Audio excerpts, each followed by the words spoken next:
নমস্কার, সুভদ্রা রান্নাঘরে আমার সকল দর্শক বন্ধুকে জানাই স্বাগত। আমি শিউলি। আজকে দেখো আমি কয়েকটা পটল নিয়ে এসেছি। পটল দিয়ে একটা সুন্দর রেসিপি বানাবো। তো আমি কিভাবে বানাচ্ছি তোমরা আমার সাথে থাকো, আমি দেখাচ্ছি। দেখো আমি পটলগুলোকে ধুয়ে পরিষ্কার করে কেটে দু টুকরো করে, মানে মাঝামাঝি দু টুকরো করে আমি কেটে নিয়েছি পটলগুলো সব। দেখেছো, সুন্দর করে কেটে রেডি করে নিয়েছি। এবার আমি পটল দিয়ে আর ছানা দিয়ে পটল ছানার একটা রেসিপি বানাবো। ফুল নিরামিষ, একবারে সম্পূর্ণ নিরামিষ রেসিপিটি হবে।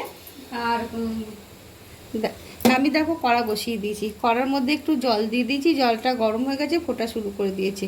তার মধ্যে একটা তেজপাতা ফেলে দিলাম। আর দেখো কিছুটা মশলা আমি ফুটিয়ে সিদ্ধ করে নেব, তারপর এগুলোকে ব্লেন্ড করব।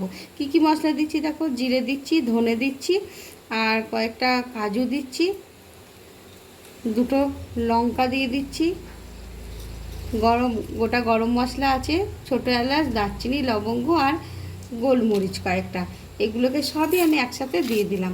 এগুলোকে আমি একটু ফুটিয়ে নেব মশলা দিয়ে, তারপরে এগুলোকে আমি সিদ্ধ করে নিয়ে এগুলোকে ব্লেন্ড করব। তার সাথে কিছু টমেটো দিচ্ছি, টমেটোগুলোকে দু টুকরো করে কেটে নিয়েছি, এগুলোকে দিয়ে দিলাম। এগুলোকে আমি ভালো করে আগে ফুটিয়ে নিই।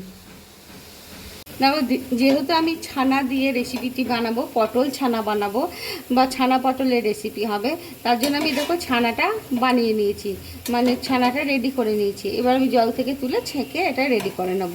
ঠিক আছে, তো মশলাটাও আমার রেডি হয়ে গেছে, ফুটে গেছে একদম সুন্দরভাবে। এবারে আমি মশলাটাকে ঠান্ডা করে নেব। ঠান্ডা করে নিয়ে এগুলোকে আমি ব্লেন্ড করে নিয়ে আসবো। এই যে টমেটোর খোসাগুলো তুলে ফেলে দেবো, দিয়ে এগুলো ব্লেন্ড করে নেব। ঠিক আছে, আমি আদাটা দিচ্ছি। হ্যাঁ, আদাটা তখন দিতে তো ভুলে গেছিলাম। যাই হোক, এই মশলাটা দিয়ে না ভারী চমৎকার সেন্ট বেরোচ্ছে। কী যে সেন্ট বেরোচ্ছে আমি তোমাদের কী বলবো। দেখো টমেটো খোসাগুলো ফুটে চলে আসছে, একদম সিদ্ধ হয়ে গেছে। এগুলোকে আমি তুলে তুলে ফেলে দেবো, দিয়ে তারপরে ব্লেন্ড করে নেব। দেখো আমি কড়া বসিয়ে দিয়েছি, কড়াতে তেল দিয়ে দিচ্ছি। এবার পটলগুলো আমি ভাজতে দিচ্ছি। হ্যাঁ,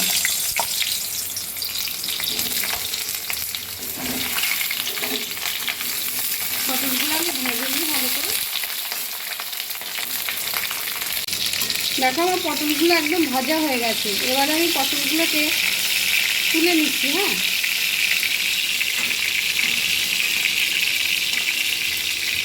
সব পটলগুলো আমি ভালো করে তুলে নিয়ে আসছি। দেখো আমি পটল ভাজা তেলের মধ্যে 1 চামচ ঘি দিয়ে দিলাম, আমার ঘরে বানানো ঘি।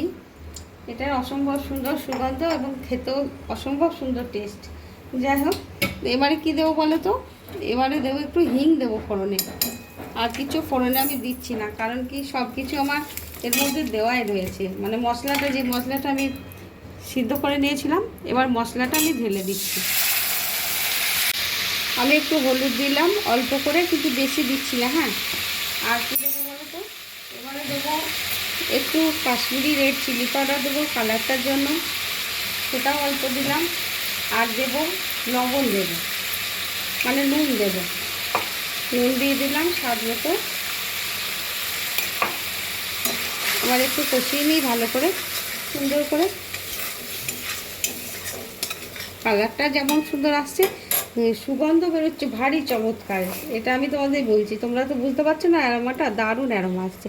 এবারে দিচ্ছি আমি চিনি। হ্যাঁ, স্বাদ মতো একটু চিনি দিয়ে দিলাম, ব্যাস। দেখো আমি মশলাটা ভালো করে এবার কষিয়ে নিচ্ছি। আর একটুখানি কসুরি মেথি দিয়ে দিচ্ছি। এটা তোমাদের কাছে যদি থাকে দেবে, না থাকলে দেবে না। আর কি বলো তো, যারা খাও তারা দেবে, যারা ভালোবাসো। আমরা যেমন ভালোবাসি ভীষণ, কসুরি মেথির সুগন্ধটা ভীষণই ভালো লাগে। আর পনির বা ছানার সাথে না কসুরি মেথিটা ভারী চমৎকার আসে, মানে ওর সাথে খুব ভালো যায় ওটা। যাই হোক, এবারে আমার মশলাটা দেখো ভারী চমৎকারভাবে কষানো হয়ে গেছে। এমনিতেই মশলাটা কাঁচা ছিল না, যেহেতু সিদ্ধ করা ছিল, তবুও এবার আমি কী দেবো বলো তো, এবার আমি পটলগুলো দিয়ে দেবো। চারিধারে তেল ছাড়াও শুরু করে দিয়েছে। এবার আমি পটলগুলো দিয়ে দিচ্ছি। পটলগুলো দিয়ে আমি এই মশলাটার সাথে একটু কষিয়ে নেব। পটলের সাথে যে মশলাটা কষানো হয়ে গেছে, দেখেছো চারিধারে তেল ছেড়ে দিয়েছে। এবার আমি সামান্য একটু জল দেব।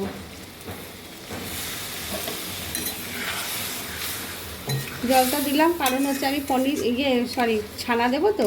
তো এবারে একটু জলটা দিয়ে দিলে একটু ফুটে যাবে, দিয়ে আমি ছানাটা দিয়ে দেবো। দেখো এবার আমি ছানাটা দিয়ে দিচ্ছি।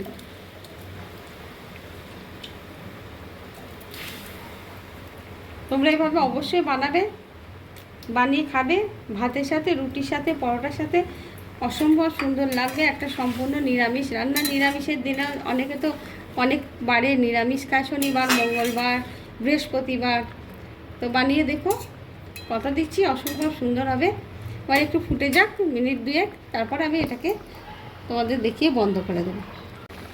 দেখো আমার পনিরটা ছানাটা দিয়ে ফুটে গেছে। এবার আমি কিন্তু গ্যাসটা অফ করে দিচ্ছি।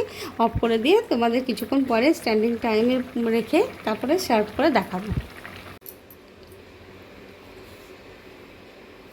দেখো আমার ছানা পটলের রেসিপি একদম রেডি এবং সার্ভ করে দিয়েছি। তোমরা এভাবে অবশ্যই বানাবে, যে কোনো নিরামিষের দিনে, বা যারা নিরামিষ খাও, ভেজ খাও তাদের জন্য, বা যারা না খাও তাদের জন্য। মানে এইভাবে পটলটা রান্না করে খেলে তোমরা বুঝতে পারবে যে পটলের টেস্টটাই পুরো আলাদা রকম হয়ে গেছে। যাই হোক, ভাত, রুটি, লুচি, পরোটার সাথে বা রাইসের সাথে, পোলাওয়ের সাথে তো অসম্ভব সুন্দর লাগবে। যাই হোক, তো তোমরা সবাই ভালো থেকো। দেখো কি ভালো হয়েছে, যেমন দেখতে হয়েছে তেমনি সেন্ট হয়েছে, তেমনি খেতে হয়েছে। যাই হোক, তো আজকের মতো তাহলে টাটা।